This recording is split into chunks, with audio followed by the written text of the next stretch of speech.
بسم اللہ والحمد للہ وحدہ والصلاة والسلام علی من لا نبی بعدہ۔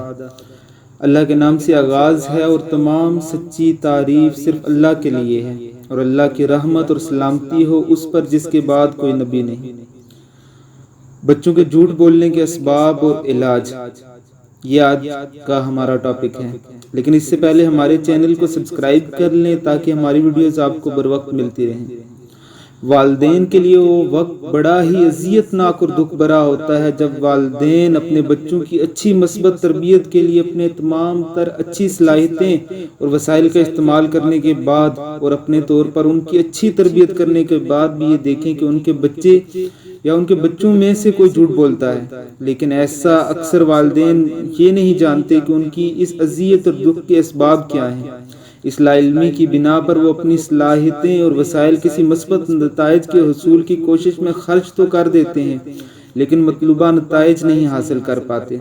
کسی بھی کام کو روکنے کے لیے اس کام کے ہونے کے اسباب جاننا بہت ضروری ہے۔ ان اسباب کو ختم کرنا ہی ایک ایسا واحد ذریعہ ہے جو اس کام کو مکمل طور پر ختم کرنے والا ہے۔ انشاءاللہ ہم سب سے پہلے اپنے آج کے موضوع میں بیان کردہ کام کے اسباب جاننے کی کوشش کریں گے۔ بچوں کے جھوٹ بولنے کا سبب، خود کو بچانے کی کوشش کریں۔ یہ سبب کسی ایسے خاندان کے بچوں کو جھوٹا بنانے کا بنیادی سبب ہے جن خاندانوں میں بچوں کی غلطیوں پر ان کو شدید سزائیں دی جاتی ہیں، خواہ بدنی ہو یا نفسیاتی۔ عموماً ایسے خاندانوں میں باپ یا ماں یا کوئی اور بڑا بزرگ ایک سمجھدار، حکیم اور حلیم طبیعت والی شخصیت کے بجائے ایسی شخصیت ہوتا ہے جو بات بات پر بلا وجہ اور بلا ضرورت ممانعت، پوچھ گچھ، ڈانٹ ڈپٹ اور کرنے والا ہوتا ہے۔ کئی بار مار پیٹ بھی کی جاتی ہے۔ ایسے حالات میں پلنے والے بچے اپنے آپ کو ایسی بیجا اور ہر وقت کی ممانعت، پوچھ گچھ، ڈانٹ ڈپٹ اور مار پیٹ وغیرہ سے بچانے کے لیے جھوٹ کا سہارا لینا شروع کر دیتے ہیں، خواہ اپنے جھوٹ کے ذریعے کسی اور کو نقصان ہی کیوں نہ پہنچا دیں۔ یوں آہستہ آہستہ جھوٹ بولنا ان کی عادت بن جاتی ہے۔ اس لیے سب سے پہلے اپنے آپ کو ان عادتوں سے بچائیں تاکہ آپ کے بچے بھی خود کو جھوٹ کی عادت سے بچا سکیں۔ دوسرے نمبر پر تقلید یا نقالی۔ یہ تقلید یا نقالی بھی کسی بچے کی جھوٹ بولنے اور پھر مستقل طور پر جھوٹ بولنے والا بن جانے کا اسباب میں سے ہے۔ جب وہ اپنے ارد گرد اپنے بڑوں، بالخصوص اپنے والدین کو مختلف کاموں کے بارے میں جھوٹ بولتا دیکھتا ہے کہ اس کے والد یا والدہ اپنی شخصیات کے بارے میں، اپنے مال و جائیداد کے بارے میں اور دیگر کئی معاملات میں جھوٹ بولتے رہتے ہیں، بچے والدین کی ایسی حرکات دیکھ کر ان حرکات کو اچھے اور فائدہ مند سمجھنے لگتے ہیں اور ان کا شکار ہو جاتے ہیں۔ یا کبھی والدین بچوں کو اس کی کسی ناپسندیدہ چیز زبردستی دینے کی کوشش کرتے ہیں، یا کسی پسندیدہ جگہ لے جانے کے نام پر کسی ناپسندیدہ جگہ لے جاتے ہیں، مثلاً پارک وغیرہ لے جانے کے نام پر ڈاکٹر کے پاس لے جائیں گے، یا کبھی بچے سے کسی خاص کام کرنے کی صورت میں کوئی انعام دینے کا وعدہ کرنا اور وہ انعام نہ دیا جانا وغیرہ۔ ایسی بے شمار مثالیں۔ بس اپنے بڑوں کو ایسا کام کرتے دیکھ کر بچے فطری طور پر ان کی تقلید کرتے ہوئے جھوٹ بولنے لگتے ہیں اور رفتہ رفتہ اس کا عادی ہو جاتے ہیں۔ وہ کئی بار ایسے جھوٹوں پر وہ فخر کرنے لگتے ہیں اور خود کو چلاک اور تیز تراز شاطر سمجھنے لگتے ہیں۔ والدین خود ہی جھوٹ بولتے ہیں تو پھر بچے کیوں نہ بولیں؟ کبھی والدین یا دونوں میں سے کوئی ایک یا کوئی بڑا اپنے آپ کو کسی ممکنہ پریشانی یا ناپسندیدہ کام سے بچانے کے لیے اپنے پاس موجود بچوں کو جھوٹ بولنے کا کہتا ہے۔ مثلاً کسی مہمان کی آمد کے وقت جسے یہ ملنا نہ چاہتا ہو، بچے سے کہلوائے کہ فلاں گھر پر نہیں ہے، یعنی میرے والد، میرا بھائی، میرا دوست یا میرا رشتہ دار، میرا چاچا یا میرے ماموں وہ گھر پر نہیں ہے، اور ایسا اکثر ہمارے گھروں میں دیکھا جاتا ہے۔ چوتھے نمبر پر ضد۔ بچے جب اپنے والدین یا بڑوں میں مذکورہ بالا عادات دیکھتے ہیں اور وہی بڑے انہیں جھوٹ سے منع کرتے ہیں، سچ بولنے کی تلقین کرتے ہیں، تو عام انسانی نفسیاتی غلطیاں مثلاً میں کیوں نہ کروں، کیا میرا حق نہیں وغیرہ کا شکار ہو کر محض ضد میں آ کر جھوٹ بولتے ہیں۔ یعنی کہ میرا باپ اگر جھوٹ بولتا ہے تو میں کیوں نہ بولوں، میری ماں نے اگر میرے باپ سے فلاں بات جھوٹی کہی تو میں کہہ دوں تو کیا ہوگا، میرے چاچو نے میری فلانی بات جھوٹے انداز میں بتائی تو میں ان کی فلاں بات کو جھوٹ کے انداز میں بتا دوں تو کیا ہوگا۔ 5ویں نمبر پر غصہ۔ کسی بچے کو کبھی کبھار جھوٹ بولنے کے سبب بڑوں کی طرف سے جھوٹا ہی کہا جاتا رہنے کی وجہ سے وہ بچہ غصے میں آ کر انتقامی طور پر واقعتاً جھوٹ بولنے لگتا ہے۔ بعض اوقات ایسے ہوتا ہے کہ بچے کوئی بات سچ ہی کہہ رہے ہوتے ہیں، لیکن کسی بڑے کی وجہ سے ان کو جھوٹا قرار دیا جاتا ہے، یا کہہ دیا جاتا ہے کہ نہیں فلاں صحیح ہے اور یہ سارے جھوٹ، بچے جھوٹ بول رہے ہیں، بچہ جھوٹ بول رہا ہے۔ اس کی وجہ سے غصے میں آ کر بھی بچہ انتقامی طور پر واقعتاً جھوٹا ہونے لگتا ہے اور جھوٹ بولنے لگتا ہے۔ اس لیے اپنے بچوں کو سچ پر اپریشیٹ کریں، باتوں کو ڈرائیو کرنا سیکھیں۔ اگر اس کے سچ کی زد میں کوئی بڑا آ رہا ہے تو اسے اکیلے میں سمجھائیں اور اس کے جھوٹ کو آگے سے مذاق نہ بنائیں، نہ ہی اسے تنقید کریں یا غصہ کریں۔ ایسا بالکل بھی صحیح نہیں ہے۔ ذاتی کمائی اور فوائد کے لیے یہ 6 بڑی وجہ ہے۔ بچے بھی بڑوں کی طرح اپنی پسند، خوشی، فائدے والی چیزیں حاصل کرنا چاہتے ہیں، بلکہ بچوں میں یہ خواہش بڑوں کی نسبت زیادہ مضبوط ہوتی ہے، چونکہ انہیں جھوٹ کے دینی، دنیاوی اور اخروی نقصانات کا بھی درست اور مکمل علم نہیں ہوتا۔ اس لیے جب وہ دیکھتے ہیں کہ سچ بات کہنے سے وہ اپنی مطلوبہ ہدف کو حاصل نہیں کر سکتے تو جھوٹ کی طرف مائل ہوتے ہیں۔ جو جھوٹ کے ذریعے انہیں اپنے اہداف آسانی سے ملنے لگتے ہیں تو وہ جھوٹ کی دلدل میں پھنستے چلے جاتے ہیں۔ آخر کار مستقل طور پر جھوٹ بولنے والے جھوٹے بن جاتے ہیں۔ ایسا اکثر طور پر دیکھا گیا ہے کہ بچے اسکول نہ جانے پر بیماری کا جھوٹ بولیں گے، پیٹ میں درد ہے، سر میں درد ہو گیا، تو ایسا اس وجہ سے بھی ہوتا ہے کہ بعض اوقات غلط قسم کا غصہ اور مستقل طور پر سختی بچوں کو جھوٹ پر مجبور کر کے رکھ دیتی ہے۔ سچ اور سچائی کے بارے میں غلط نظریات۔ بچوں اور بعض اوقات سچوں کے جھوٹے بننے کا بڑا سبب میں سے ایک سبب یہ بھی ہے کہ معاشرے میں سچے لوگوں کے لیے عام طور پر یہ غلط نظریہ پایا جاتا ہے، چونکہ یہ سچے لوگ صاف دل، سیدھے سادے لوگ ہوتے ہیں، اس لیے مضبوط طور پر کاروبار نہیں کر سکتے، نہ ہی لوگوں سے معاملات نپٹا سکتے ہیں، یعنی ٹھیک طرح سے پبلک ڈیلنگ نہیں کر سکتے۔ اب اس زمانے میں اس طرح سچ بولنے کا وتیرہ فائدہ مند تو کیا نقصان دہ ہے، کیونکہ لوگ تو یہاں اپنی ذہانت اور عقلی بہادری کے ذریعے طرح طرح کی باتیں کر کے دوسرے لوگوں سے ہر قسم کے فائدے حاصل کر لیتے ہیں۔ یہ سچ بولنے والے اکثر نقصان ہی اٹھاتے ہیں، وغیرہ وغیرہ۔ اس طرح کی کتنی باتیں ہمارے اندر مشہور ہیں، جیسے کہ اگر جھوٹ سچ بولا جائے تو کاروبار نہیں چلے گا، سچ بولا جائے تو زمین نہیں بکے گی، سچ بولا جائے تو میرا مال نہیں بکے گا۔ اس قسم کی باتیں اور نظریات بچوں میں سوچ پیدا کرتی ہیں، اجتماعی معاشرتی شعور پیدا ہوتا ہے، وہ شعور ہی جھوٹا ہوتا ہے۔ سچ بولنا گویا ایک کمی اور کمزوری ہے۔ ایسے معاشرے میں لوگ یہ سمجھنے لگتے ہیں کہ سچ ہماری سب سے بڑی کمزوری اور کمی ہے، نہ چاہتے ہوئے بھی جھوٹ بولا جاتا ہے۔ نقصان دہ کام ہے، سچ بول کر نقصان ہوگا، لہٰذا سچ بول کر نہ تو اپنے مقاصد حاصل کیے جا سکتے اور نہ ہی لوگوں میں ہوشیار، عقل مند اور ذہین شخص کے طور پر کوئی پہچان بن سکتی ہے۔ بس وہ بچے اپنے مادی مقاصد حاصل کرنے کے لیے اپنی شخصیت کو لوگوں میں عقل مند، ذہین، مضبوط وغیرہ ظاہر کرنے کے لیے جھوٹا بن جاتے ہیں۔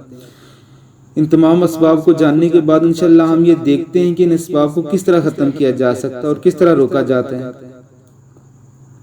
جا سکتا ہے۔ بچوں میں جھوٹ بولنے کی بیماری کا علاج، اس علاج کی 2 قسمیں ہیں۔ بچوں کو جھوٹ بولنے کے اسباب سے محفوظ رکھنا، اور اگر وہ کبھی جھوٹ بولے تو اس کو اس سے منع کرنا اور جھوٹ کے دینی، دنیاوی اور اخروی نقصانات کے بارے میں سمجھانا۔ ان دونوں کاموں کو مکمل اور درست طور پر کرنے کے درجہ ذیل کام کرنا ضروری ہے۔ ان دونوں کاموں کو درست اور مکمل طور پر کرنے کے لیے یہ کام کرنا ضروری ہے۔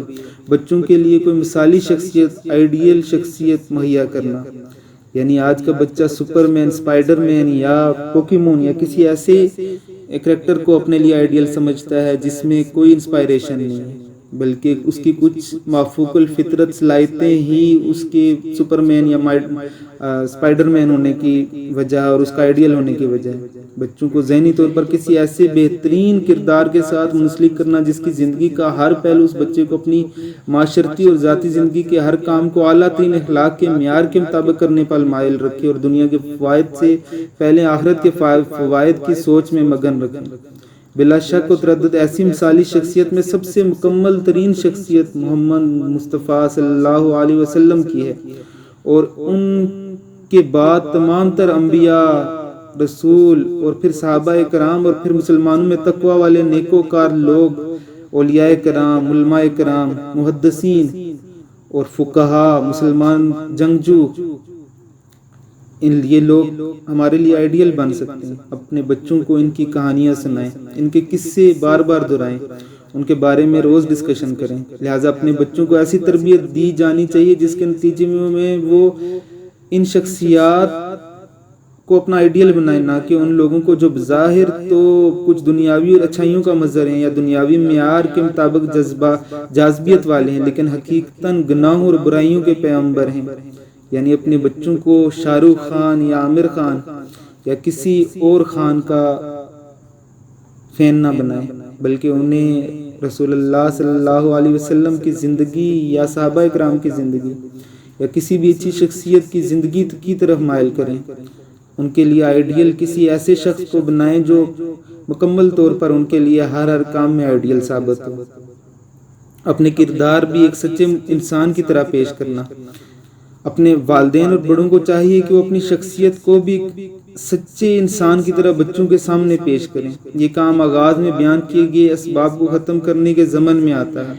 اس سلسلے میں رسول اللہ صلی اللہ علیہ وسلم کو درجہ ذیل واقعات بہت واضح تعلیم و تربیت والے ہیں۔ عبداللہ ابن عامر رضی اللہ تعالیٰ عنہ کا کہنا ہے کہ ایک دفعہ میری والدہ نے مجھے بلاتے ہوئے پکارا، یہاں آؤ میں تمہیں کچھ دوں گی۔ رسول اللہ صلی اللہ علیہ وسلم ہمارے گھر میں تشریف فرما تھے۔ انہوں نے میری والدہ کی یہ بات سن کر ارشاد فرمایا، تم اسے کیا دینے کا ارادہ رکھتی ہو؟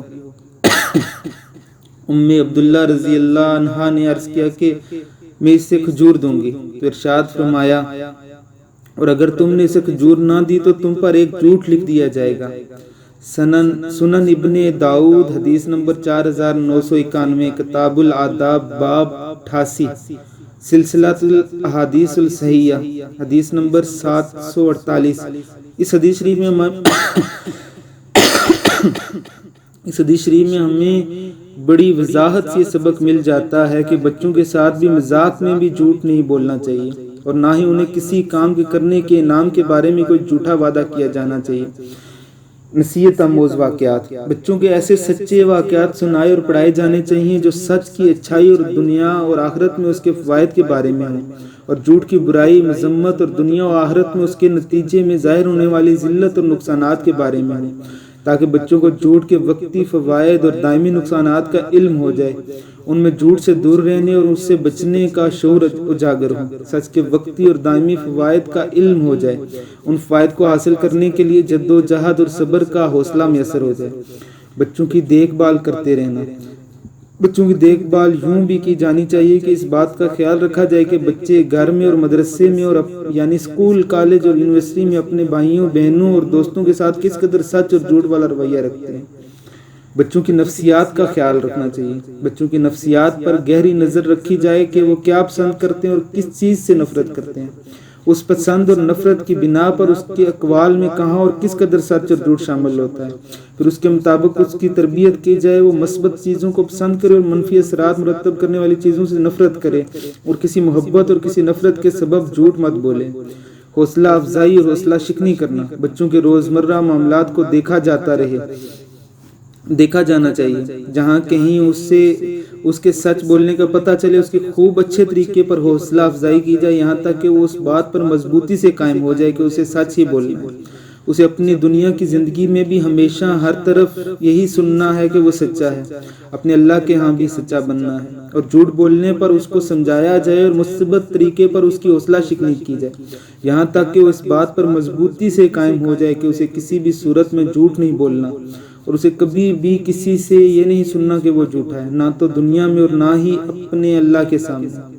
یعنی جھوٹ کو اتنا برا بنا کر اس کے سامنے پیش کیا جائے کہ وہ جھوٹ سے نفرت کرنے لگے، نہ کہ اسے بار بار جھوٹا کہہ کر اسے ضد دلا دی جائے۔